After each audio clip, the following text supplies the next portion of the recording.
Olá, boa noite, tudo bem?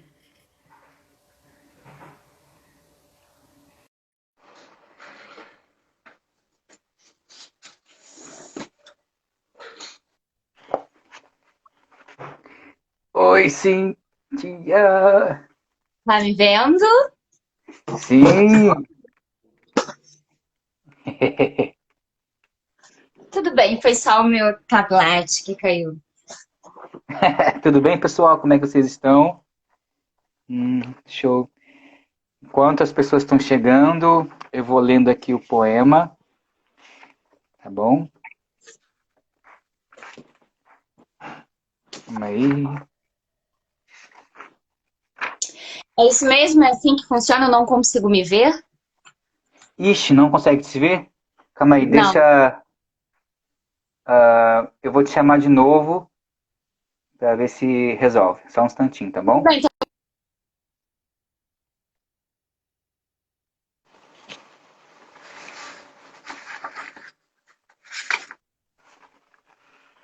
Desculpa, você estava falando e acabei te cortando. O que que você tá... Não, o que eu falei é que talvez eu consiga viver com isso, com o fato de não me ver.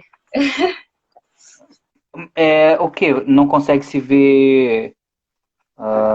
Não aparece para você? É, eu só vejo você. Ah, tá tipo assim, eu embaixo e você em cima. É, só que onde deveria estar eu, não tem nada, tem uma coisa preta. Pessoal, vocês poderiam nos ajudar? Vocês conseguem ver a Cíntia? Vocês conseguem ver a Cíntia? Bota um sim ou não, por favor, para a gente poder.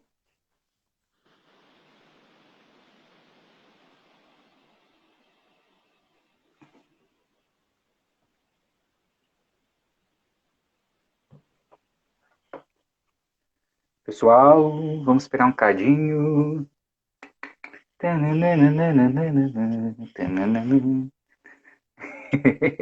tá vendo assim, tu aperte o 3. Tá vendo assim, te aperte o 2. Luana, tudo bem, Luana? Luana, você tá me vendo? Luana foi uma das nossas convidadas aqui do ciclo de bate-papo entre dança e outros saberes. O tema foi dança, cabelo e tempo. Foi maravilhoso. Tempo, eu vi. Sensacional. Tá conseguindo ver a Cíntia? Sim. É, Você porque nos... eu não tô conseguindo me ver, então eu vou acreditar em você, Luana. Eu também, saudades. Ó, vai começar o tricô aqui.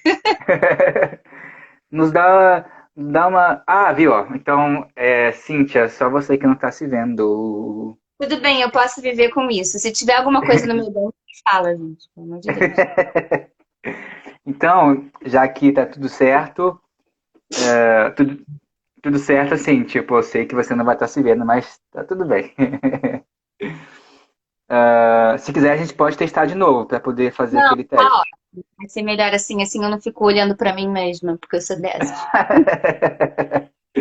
Então, pessoal, enquanto isso, vou lendo um dos poemas do Pensamento Dança do Igor Fagundes, que eu estou lendo todos os dias antes da a gente oficialmente abrir a live.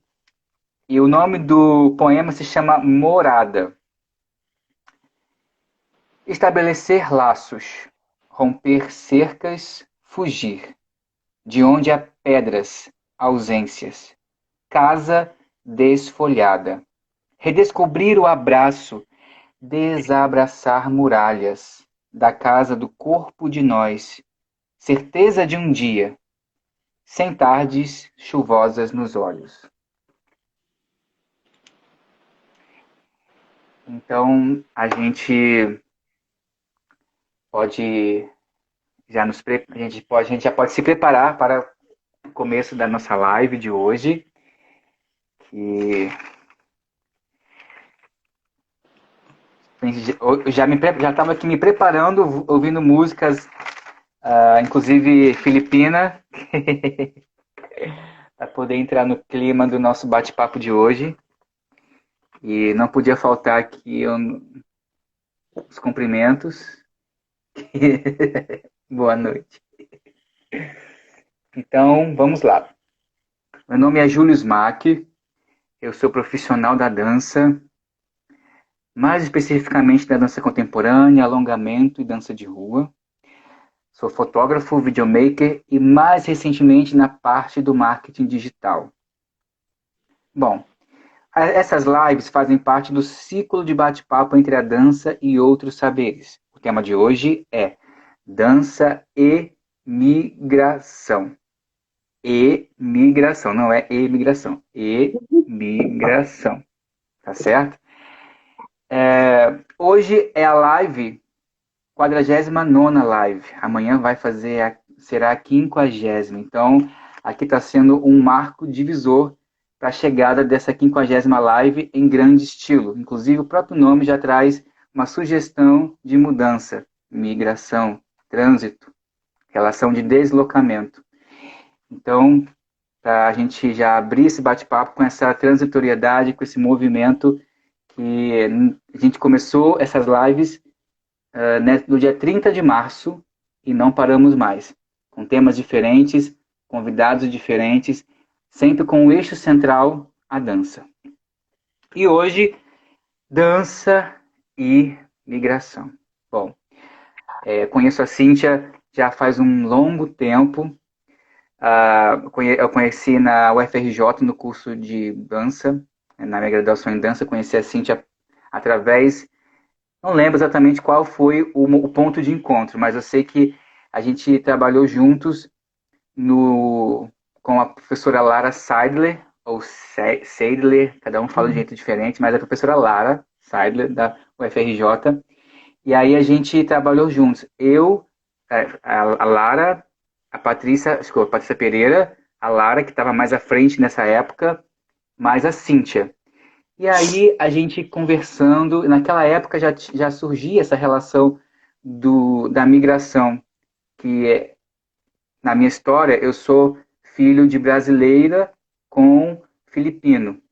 Então isso já acontecia, naquele momento a gente nem tinha muita noção e agora a Cíntia mudou-se para um outro país e aí essa relação do corpo, migração, acontecendo de uma outra maneira e que em mim também aconteceu na minha relação de origem bem recente, porque também nós brasileiros temos essa relação de migração muito forte, cada um na sua proximidade, um pouco mais, outro menos. Eu, por exemplo, meu pai, por ter isso numa linhagem mais próxima.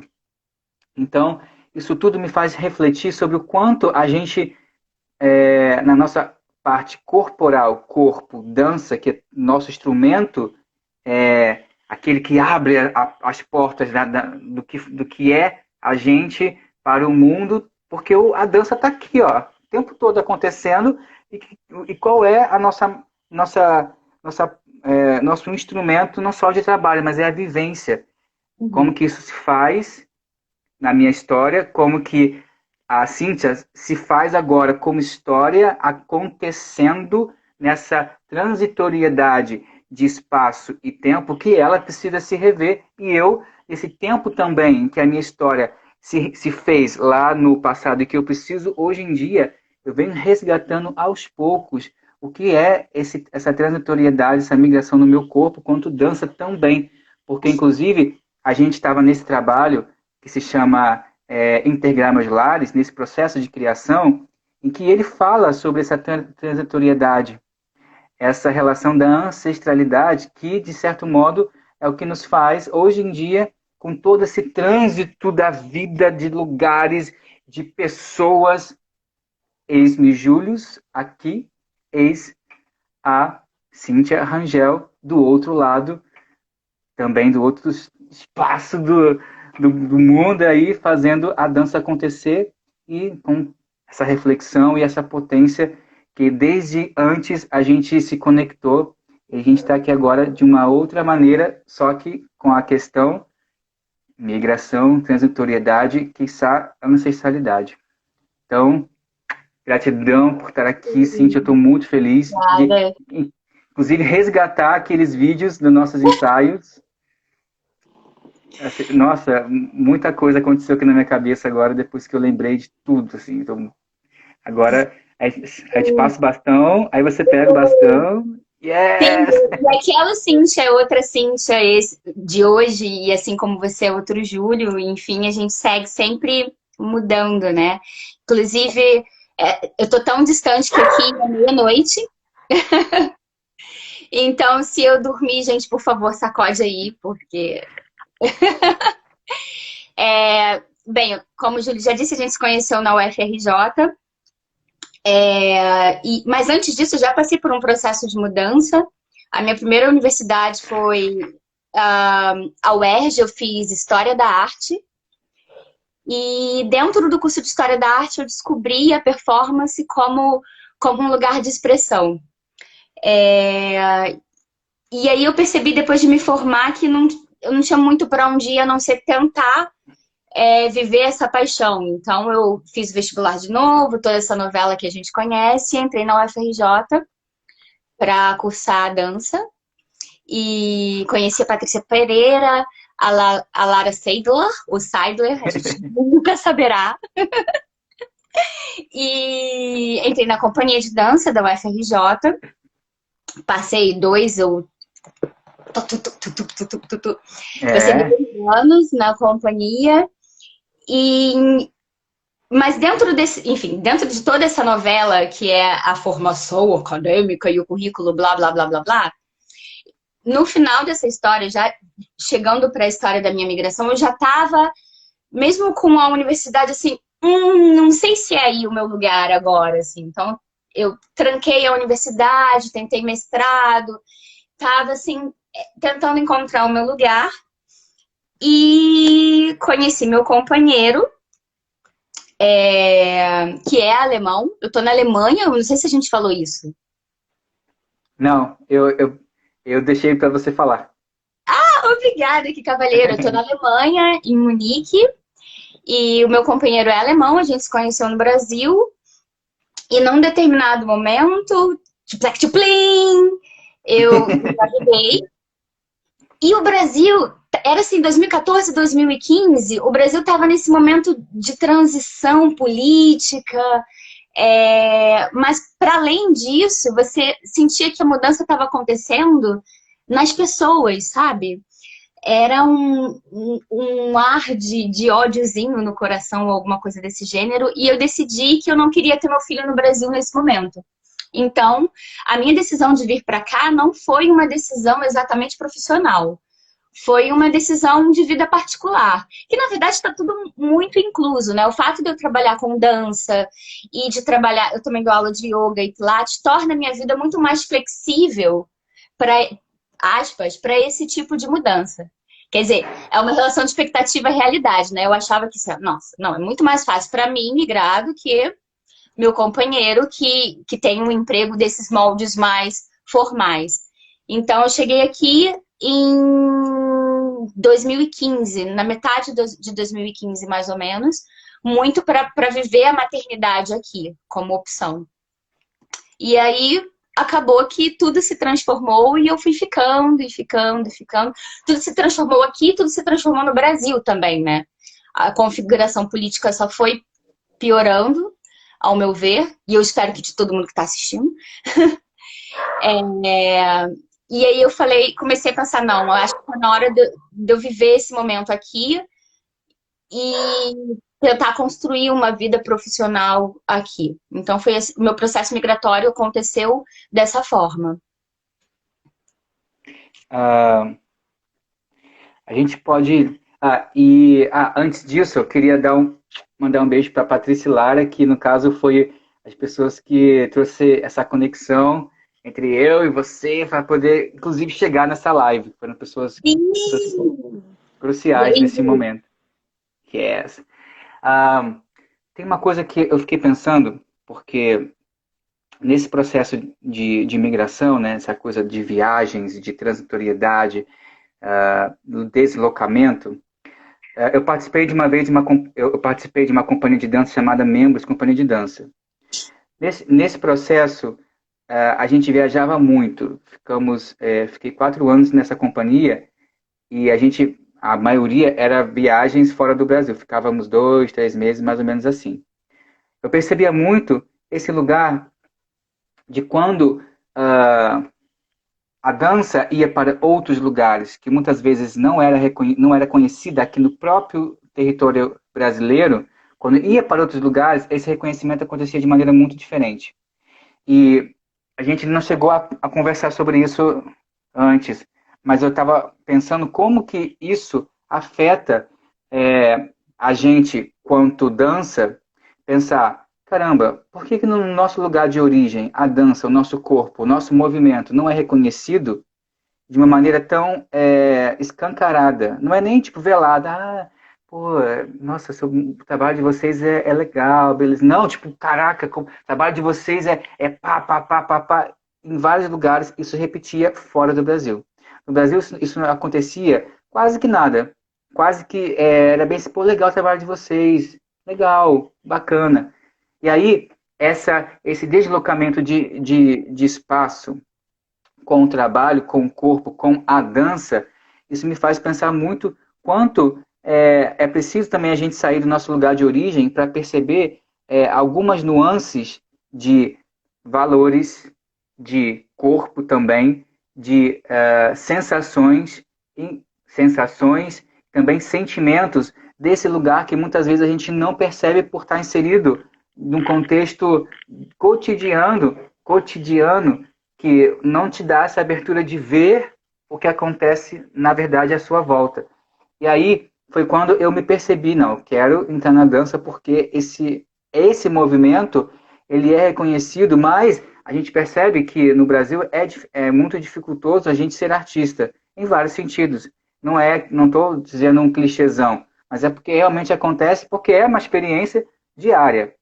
E Uhum. aí, quando eu me pego pensando nessa relação de espaços diferentes para migrar, para transitar, eu falo, cara, a dança, ela, para mim, ela acontece muito quando a gente decide se mover independentemente do lugar onde a gente está.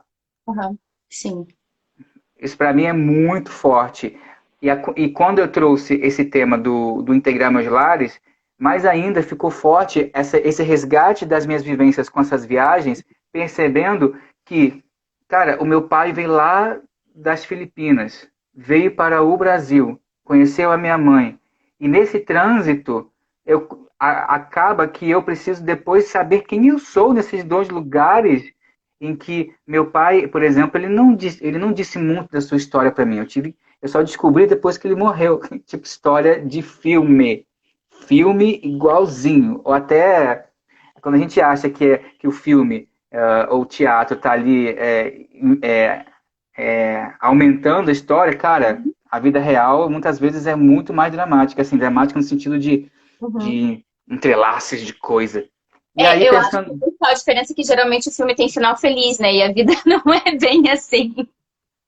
realmente não teve muito final feliz mesmo, não, porque muitas coisas acontecendo e a gente. Eu fui descobrindo, fui percebendo, cara, quem sou eu nisso tudo? Porque se esse processo de deslocamento do próprio corpo dele ali, com a sua história, quando chega a mim e eu não sei o que é, e quando eu vou descobrindo as memórias, os meus sentimentos, as relações que eu tinha dele começa também a mudar. E aí Uhum. aquela pessoa que eu achava que era vai também mudando no meu processo de lembrança e também de corpo, porque quando eu fui fazer aquele trabalho, o Integrar Imaginárias, muitas coisas foram mudando na minha percepção de vida. E aí eu ficava pensando, quem sou eu nisso tudo, nesse processo de Július, que é brasileiro, Július, que é filipino e que agora vai descobrindo as suas raízes filipinas. E agora? O que eu escolho? O que eu posso ser? O que eu sou? Nossa, eu acho que você trouxe agora muitas coisas. A primeira coisa, essa coisa da valorização da dança no Brasil, eu acho que da arte. Você disse que é difícil viver de arte no Brasil, ser artista no Brasil. E, cara, é difícil ser artista, ponto. Porque aqui também é difícil. Sobre as Ótimo. questões estéticas de valorização do movimento, falando por mim, eu também tive nesses dois lugares. O primeiro lugar de viajar para o mundo, para festivais, e dançar e voltar para casa. E também essa vivência de agora estar aqui e construir essa carreira aqui. O que eu acredito é que muito desse elogio que a gente recebe quando vem para o exterior dançar, que as pessoas falam, nossa, que sensacional o trabalho de vocês e tal, vem também de um lugar de, nossa, eu não esperava por isso. Eu não esperava que no Brasil estavam fazendo trabalhos dessa qualidade. Eu acho que tem esse lugar da valorização, sim, do trabalho que a gente talvez não tenha tanto no Brasil, o reconhecimento, não só financeiro, profissional, mas do contato com as pessoas, porque a dança contemporânea, ela, querendo ou não, ela ainda um pouco elitizada, assim, tipo. E aí a gente entra em várias outras questões, tipo, para quem que a gente está dançando? A gente quer que todo mundo consuma a nossa dança, tipo, ou a gente quer dançar pra gente, tipo, pro nosso ego? Então, assim, essa questão que você trouxe é muito, é muito importante, assim. E paralelo a isso, quando eu vinha para festivais e ficava vendo a técnica dos trabalhos, que é completamente diferente da técnica que a gente tem no Brasil, porque são lugares de construção diferentes, eu ficava, caramba, tipo, nossa, opa, como eu chego nesse lugar? Tipo, sim. É como se eu olho para o outro e aquilo no outro é o que eu quero, sabe? Mas quando você chega a morar no lugar, você passa a ser o outro. E não. Você entende? É uma outra relação de outro. E eu senti que quando eu cheguei aqui, comecei a investir mais na minha carreira profissional, que eu tive o meu bebê, e aí tem todo o processo de mudança do corpo. A gente se perde no ser mãe também, né? Tipo, eu sou um outro corpo, tanto fisicamente, meu centro de gravidade mudou, tudo mudou, mas eu também sou um outro corpo psicológico, filosófico, eu penso o mundo de uma outra maneira também.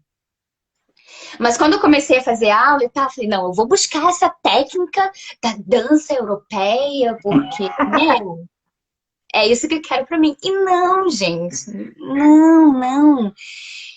Às vezes eu vejo questões estéticas em trabalhos que eu fico, mas gente, peraí, nos trabalhos que eu assisto agora, né? Eu fico, gente, mas peraí, não vamos falar em números, né? Porque aí a pessoa vai revelar a idade.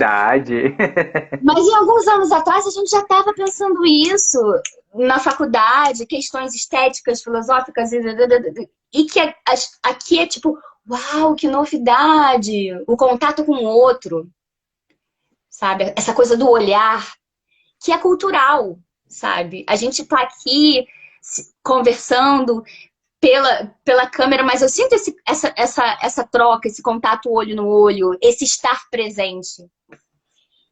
E aqui, por conta de questões culturais, é muito difícil você chegar nesse lugar, de chegar no outro, de poder olhar no olho do outro, dizer, olha, eu tô aqui, vamos lá, vamos junto. Então, tudo isso influencia no fazer artístico e no fazer da dança e em questões técnicas também. É melhor, é pior? Não sei. Sempre vai ser o meu parâmetro de julgamento o que eu considero, né? Mas é diferente. E eu acho que a gente, quando sai do Brasil, muitas vezes para dançar em festivais, a gente sai muito com o lugar do vamos ver o que o outro está fazendo, a Europa, esse lugar do centro dessa hegemonia cultural, econômica e etc. E que, na verdade, não é bem por aí, sabe? A gente tem um puta valor. E eu acho que é muito importante a gente ter consciência disso. O valor do nosso fazer artístico, enquanto indivíduo, lá no Brasil, ou nas Filipinas, ou na China, enfim.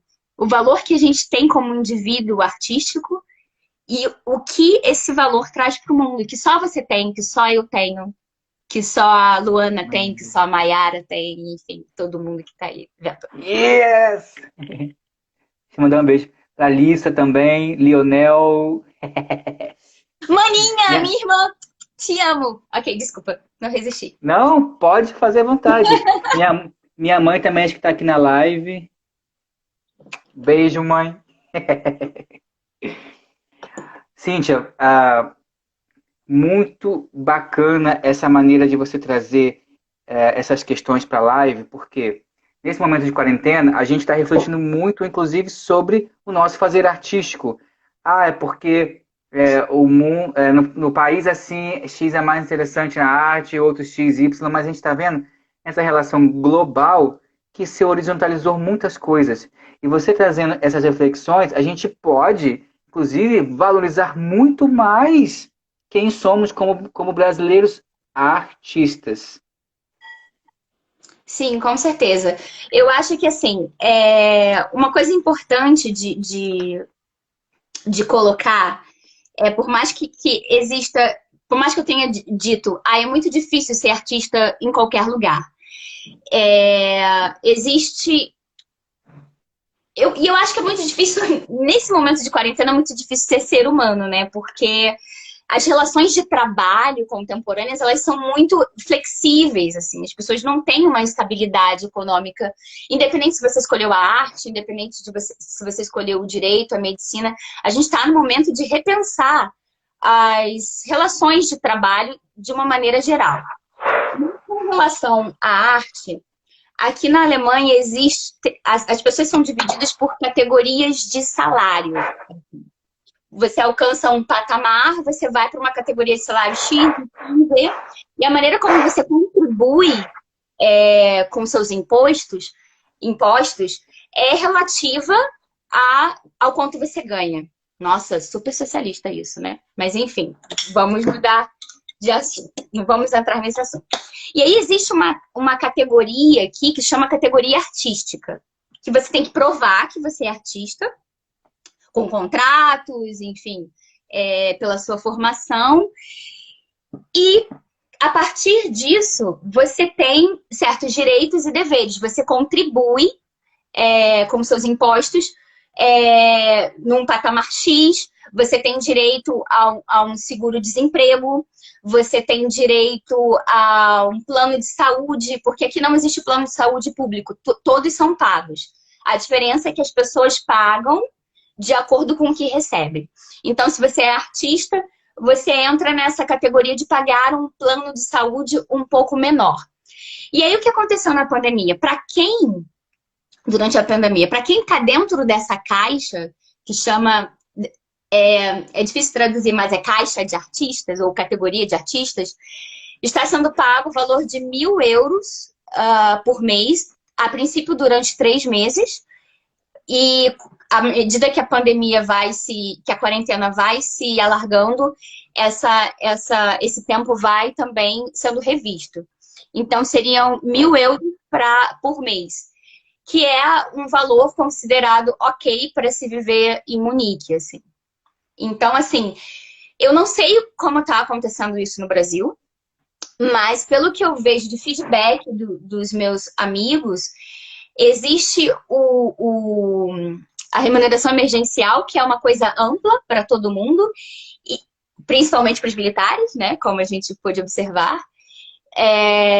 Mas isso não existe uma categoria ou algo que proteja os artistas dessa instabilidade, que é prevista. É uma profissão que, enfim, quando a gente... Ok, vamos ser artistas. As nossas mães não se preocuparam à toa, assim, elas sabe? Então, é instável, a gente sabe. Então, o governo, para que todos tenham a possibilidade de existir, garante que essas pessoas tenham um mínimo para sobreviver. Não é fácil entrar, como eu já disse antes, não é fácil entrar nessa categoria de artista, você tem que provar que não é um hobby, mas a gente tem esse apoio, essa base do governo para isso. Aqui no Brasil tá R$ 600, independentemente se você da classe média ou classe baixa, enfim, não tem classes, R$ 600.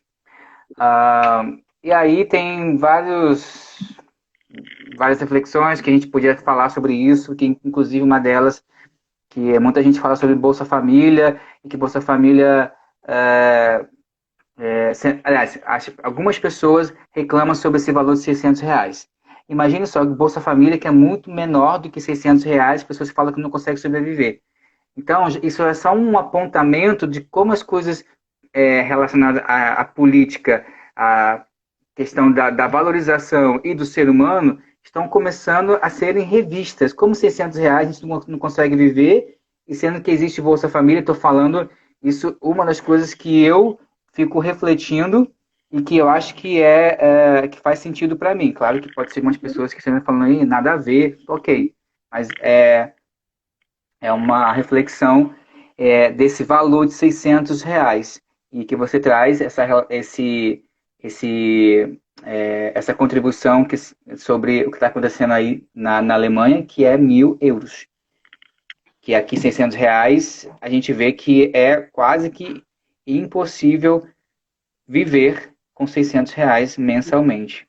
Uma outra coisa interessante que aconteceu durante esse período de diferença entre o entendimento de que as pessoas precisam de dinheiro para sobreviver foi que, obviamente, como qualquer outra pessoa, muitos trabalhos meus foram cancelados, porque os teatros estão fechados e tal. E eu recebi o pagamento por algumas apresentações que foram canceladas. Essas apresentações, algumas aconteceram online, por trabalhos que foram gravados há um tempo e que ficaram disponíveis em plataformas online, principalmente festivais. E esses festivais pagaram o meu cachê. Mesmo... Foi uma surpresa, assim...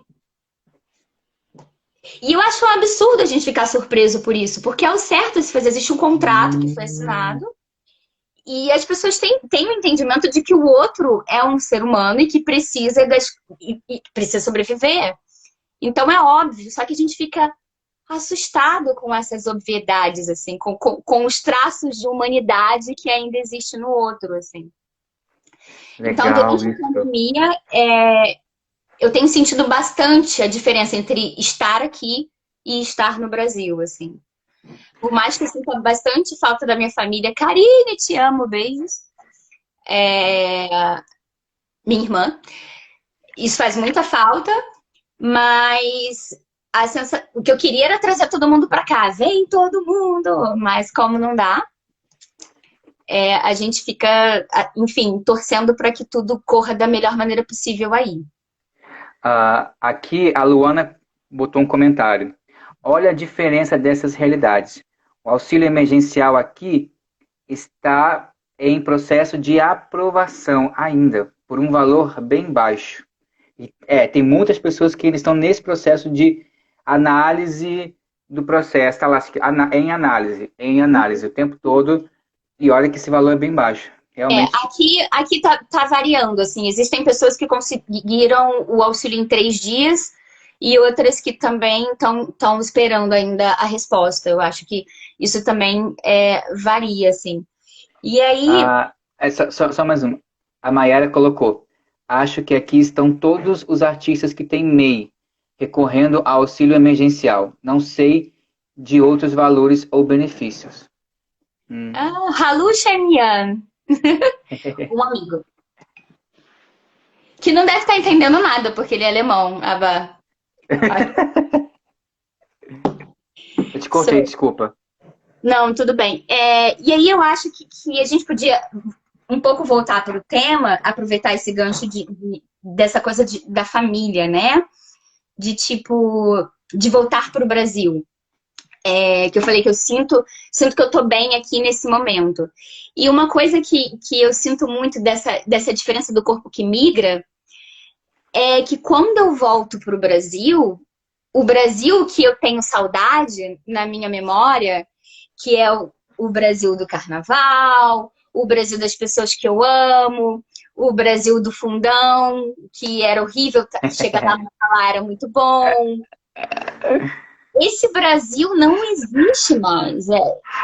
é um outro lugar, porque todos os lugares mudam, assim. A gente sai dos lugares e não é que tudo fica lá parado, estático, e as pessoas são as mesmas, os seus amigos estão da mesma forma. Não, tudo se movimenta.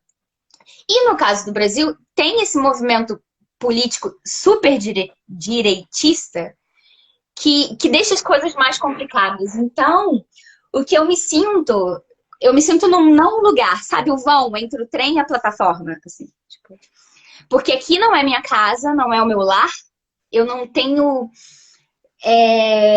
memória emocional, eu não tenho vínculo emocional com essa terra.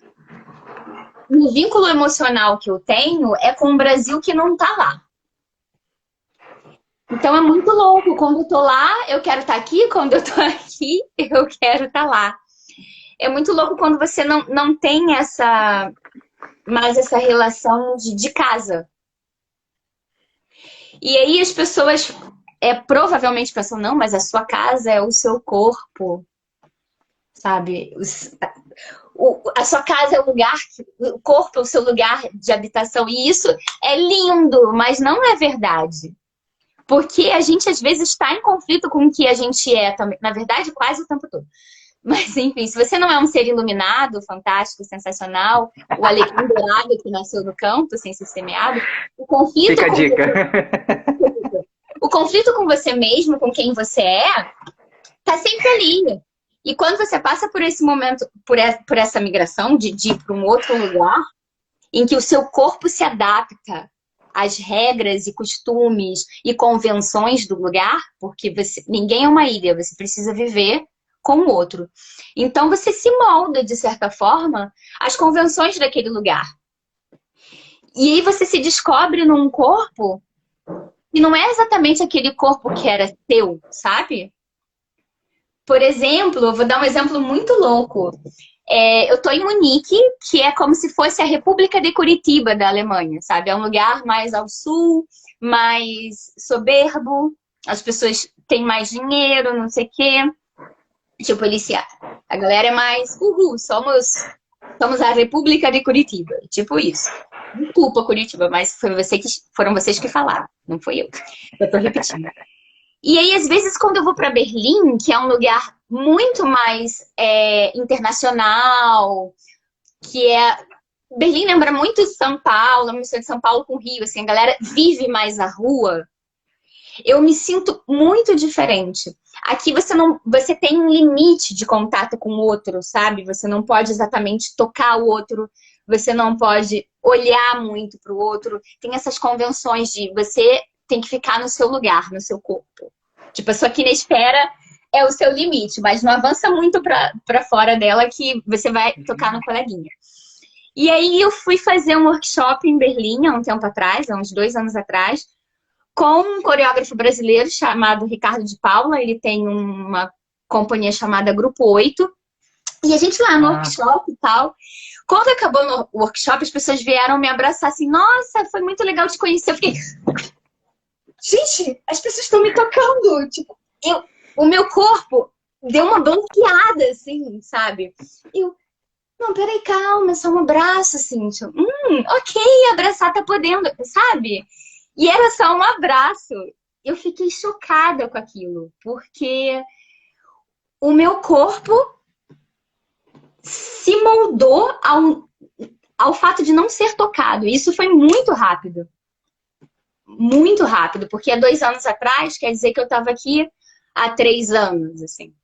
E eu vivi a minha vida inteira, foram 35 anos no Brasil, agarrando todo mundo na roda lá no Cacuriá, no fundão, e aí a pessoa me toca, eu fico assustada com o toque. Então, assim, só para ilustrar essa ideia de que o corpo, ele vai se moldando às convenções do lugar onde você está. E é muito importante ficar atento a isso para que você não se perca dentro desse corpo. Para que você não perca a sua identidade. Tipo, ok, eu preciso estar com o outro, preciso viver em sociedade, nesse lugar que eu escolhi para viver, mas eu preciso ser eu também dentro dessa sociedade. E aí eu acho que essa busca da identidade do corpo que migra, ela é essencial para a sobrevivência, assim. É E não isso, se perder dentro de si mesmo. e algumas vezes quando eu ouço as pessoas falarem sobre não perder identidade, sobre o quanto é importante a gente não perder quem nós somos em relação ao espaço de onde viemos. Uhum. E aí, algumas vezes, isso me traz uma reflexão. Será que isso é um ponto de certo modo, vaidade e egoísmo? Tipo, no sentido assim, não, tipo, egóico. Eu não posso me tornar outras coisas porque eu vim deste lugar, eu não posso. Mas também, sim, a nossa história, a gente percebe que se a gente não tivesse esse lugar de valorizar, de respeitar de onde nossas origens são, a gente perderia muitas coisas, inclusive sobre a família, de onde a gente veio, quem são os nossos pais, quem são os nossos avós, quem são a nossa árvore genealógica teria se perdido nesse sentido de, não, de alguém ali no meio da história falar, não, calma aí, eu tenho que saber, eu tenho que perceber a minha identidade, da onde que eu vim, calma aí. Então isso é um processo também de autoconhecimento, até que ponto esse não perder identidade é também uma necessidade da gente da gente não, assim, por exemplo, você está aí em Munique, de repente você está o tempo todo brigando, calma aí, não, eu preciso abraçar as pessoas, eu preciso estar em contato, eu preciso estar vendo as pessoas porque eu vim do Brasil e lá as pessoas fazem isso. Então, existem esses dois lugares, entende o que eu estou querendo dizer? Sim. Porque Sim. é, porque é importante a gente saber a nossa história, mas também, antes de tudo, saber qual é a necessidade do nosso corpo naquele momento. Qual é a necessidade também da gente não se perder nessa importância dessa busca da identidade, que é importante sim, mas também o que é importante para nós naquele momento, no momento, num lugar diferente, com pessoas diferentes, e ao mesmo tempo a gente poder aprender também com esse lugar, vivenciar esse lugar, sem perder quem nós somos e também não chegar naquele ponto de só sugar, absorver. Não, Aham. é uma troca constante que o próprio corpo ele dá sinais que essa troca ele se torna natural. Porque se eu É. aprendo. Eu acho que assim, eu acho que na verdade a busca pela identidade tem agora muito esses cursos de autoajuda, sabe? Do tipo, como achar a melhor versão de si mesmo. Eu acho isso tão egocêntrico, tipo, como assim? Eu sou tão legal que eu preciso achar a melhor versão. Eu acho isso muito doido, mas enfim. E eu acho que a busca da identidade, pra mim, ela é um mix entre uma coisa muito difícil para nós brasileiros, que é a busca da nossa ancestralidade. Isso é essa perda que a gente teve é muito cruel. É absurdamente cruel. Eu não saber. Eu tenho um limite de sabedoria da minha família, assim. Eu posso te falar o nome da minha avó. Até aí, acabou. Assim. E isso é uma coisa muito diferente daqui da Europa, por exemplo. É, o meu sogro, ele faz uns livrinhos para o meu filho. E ele tem fotos de 1800 e não sei quando. Eu nem sabia que tinha foto nessa época. E ele sabe quem são as pessoas dessa foto. Ele sabe o que essas pessoas faziam, que ano essas pessoas morreram, tudo. Ele sabe tudo sobre essas pessoas. E aí ele veio uma vez me perguntar sobre isso e eu falei, eu não tenho ideia de quando a minha avó nasceu e nem ela deve ter ideia de quando a minha avó nasceu. E aí, é, eu acho que assim, voltando ao assunto, o Yuri, que também está nesse processo de migração, e ele está colocando assim, a identidade, a escolha e a ancestralidade não. Então, eu vou chegar lá. É que eu parei para detalhar essa coisa. Eu acho que assim, esse processo de busca pela ancestralidade, pela identidade. Ele passa por esse processo de busca da ancestralidade, mas ele converge na possibilidade e na habilidade do corpo de estar presente no aqui e agora. De conseguir, isso para mim, a minha opinião pessoal, de conseguir converger toda essa história desse indivíduo que se formou e que sou eu, e como esse indivíduo se relaciona com o aqui e agora. E nesse sentido, essa identidade, ela está sempre mudando também. E aí eu acho que é aí que entra o processo de escolha da identidade, que o Yuri tá comentando. Na verdade, essa escolha, para mim, seria a capacidade que o corpo tem e que eu, como indivíduo, tenho de me relacionar com o meio. E como esse meio interfere no meu processo de constituição do que eu sou.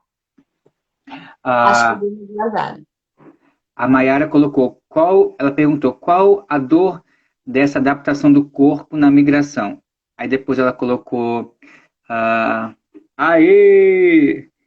isso, reconhecer a ancestralidade, difícil para povos que foram mutilados em suas culturas e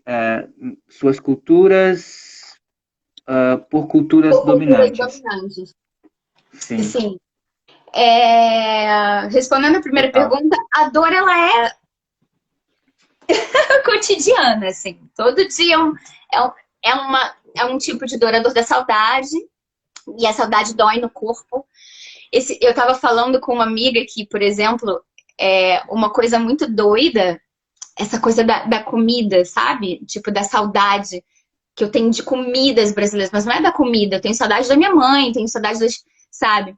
Então eu brinco que aqui eu costumo comer as minhas emoções, sabe? Por exemplo, esses dias eu fiz um frango e eu não gosto de frango, mas a minha mãe faz frango, então eu acabei, gente, por que eu tô comendo isso? Ok, valeu, mãe. Tem a dor física, tipo, física mesmo, assim. Aqui é frio, quase que full time. Então eu sinto... No início eu sentia muita dor no corpo. O corpo trava, a musculatura dos ombros trava. Eu sentia que no inverno eu perdia muita mobilidade da coluna. Então existe uma dor que é uma dor física. E existe, como eu já disse lá um pouquinho atrás, essa dor do não lugar. De você não se sentir em casa. E aí tem um pouco a ver com as expectativas também, né? Porque quando a gente migra, a gente traça algumas expectativas.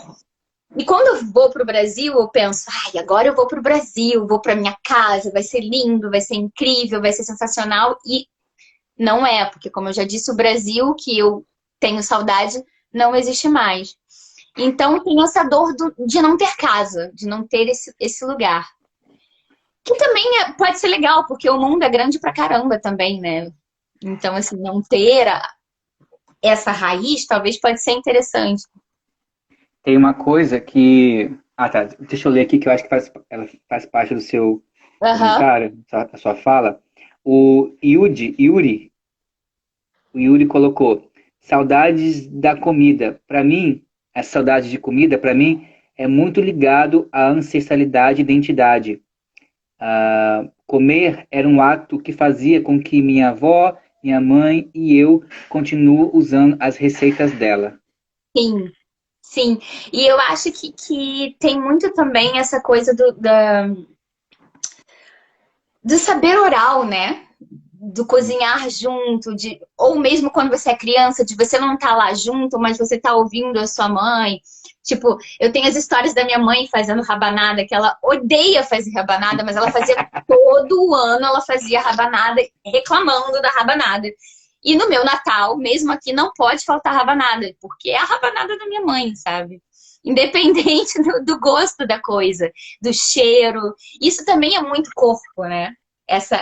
O cheiro é corpo, o sabor é corpo, essa oralidade das receitas, das histórias, tudo isso também é corpo, né?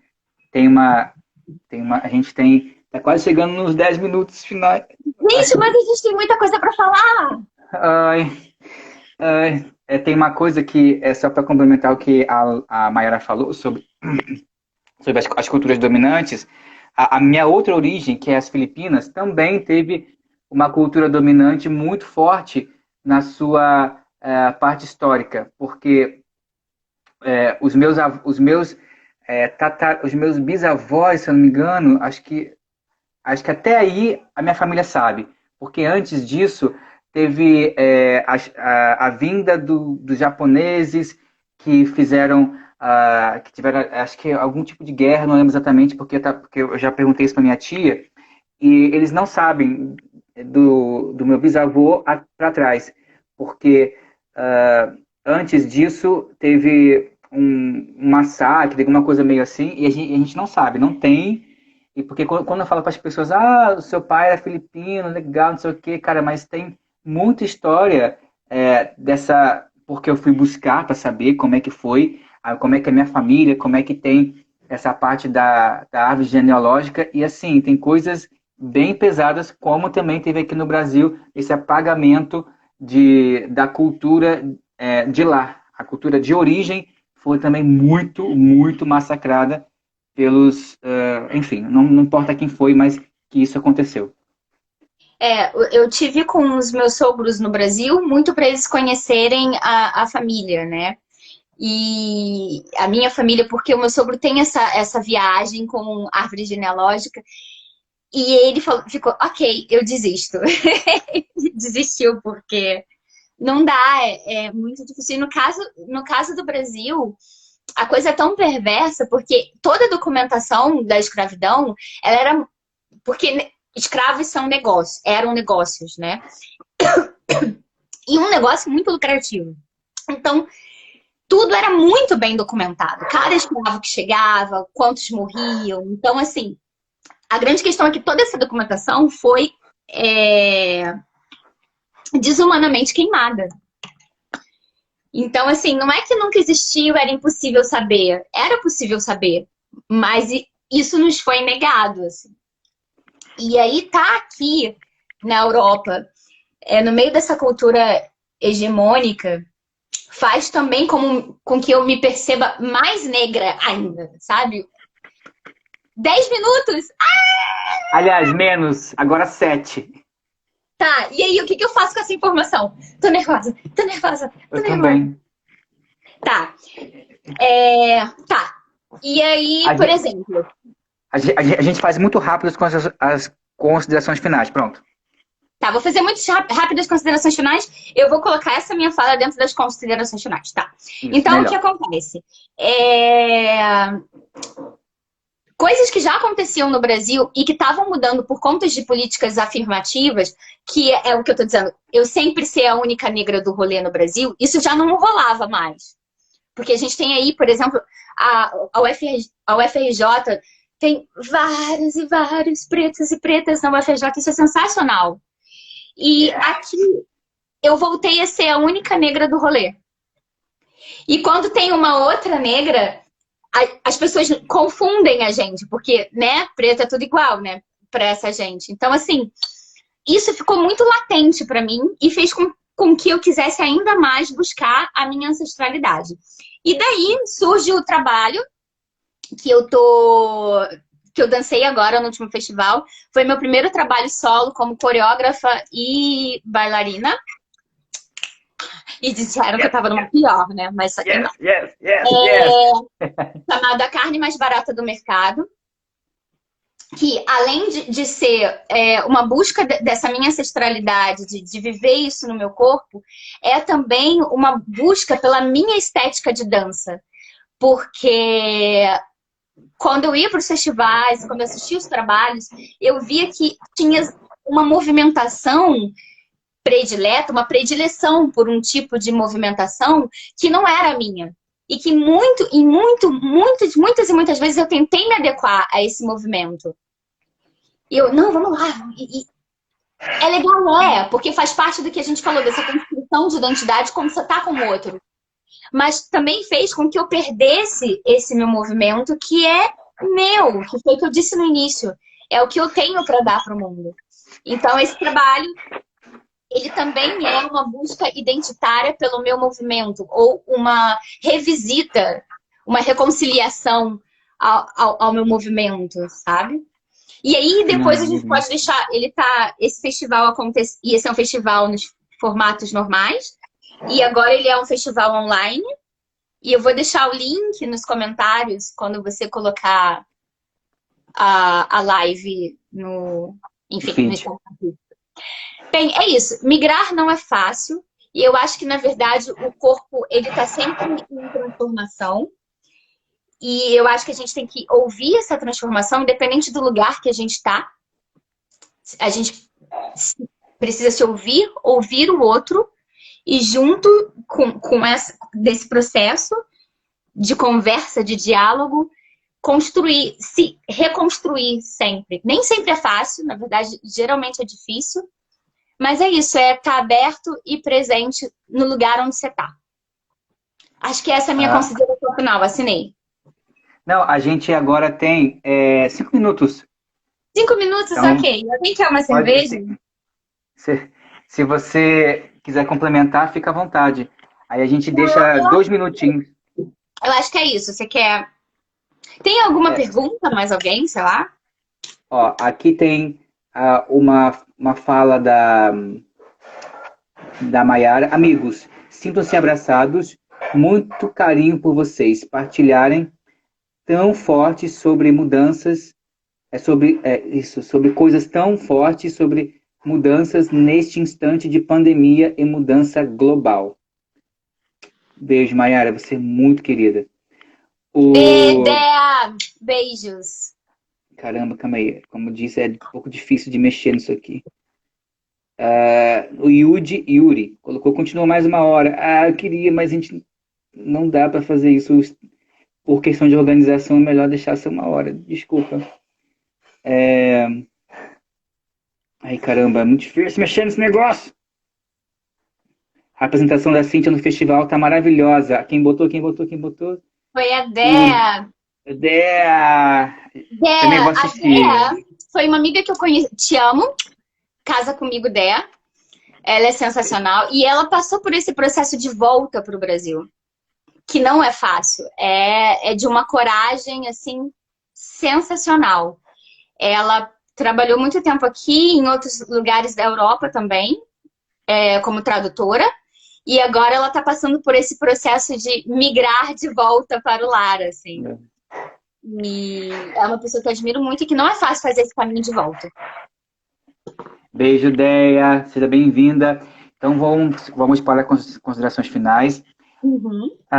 Eu tinha algumas coisas para dizer, mas a gente deixa isso para o tempo, deixa isso acontecer naturalmente de outras maneiras. Gratidão, Cíntia, por ter aceitado o convite. Eu estou muito feliz com esse bate-papo de estar resgatando como a gente se conheceu lá na FRJ, lá naquele trabalho com a professora Lara Seidler e a professora Patrícia Pereira, com o Integrar Modular. Eu estou muito feliz. Sempre falo para você que aquela época foi uma época muito importante nessa construção do movimento, desse trabalho, porque você é uma pessoa incrível de trabalhar. A energia, a maneira com que você está ali presente, né? Sempre falo isso para você e falo outras vezes também, aqui está oficializado. Gratidão a todos que estavam aqui na live, que escreveram ou que não escreveram. Sempre a presença também faz de outras maneiras. Gratidão, pessoal. Gratidão a Cíntia. Obrigada, Júlio. Eu fiquei sem graça agora com ela. Mas obrigada. Sim, é verdade. Foi muito bom participar desse seu processo, que foi um processo também muito importante para a construção de você como indivíduo, assim. E eu estou muito feliz de estar aqui ganhando afeto dessas pessoas maravilhosas. Maiara, obrigada pelo abraço que você deu. Eu senti ele aqui, que saudade. Beijos. Eu peguei todos esses abraços, está até calor aqui agora. Eu também. Fiquem calor. Que engraçado isso. Pessoal, depois o link vai estar nos comentários, tá bom? Manda um direct para Cíntia, conversa, troca ideia, porque esse bate-papo para criar links, conexões. A gente teve mais um ciclo de bate-papo entre a dança e outros saberes, com o tema de hoje foi dança e migração. Beijos!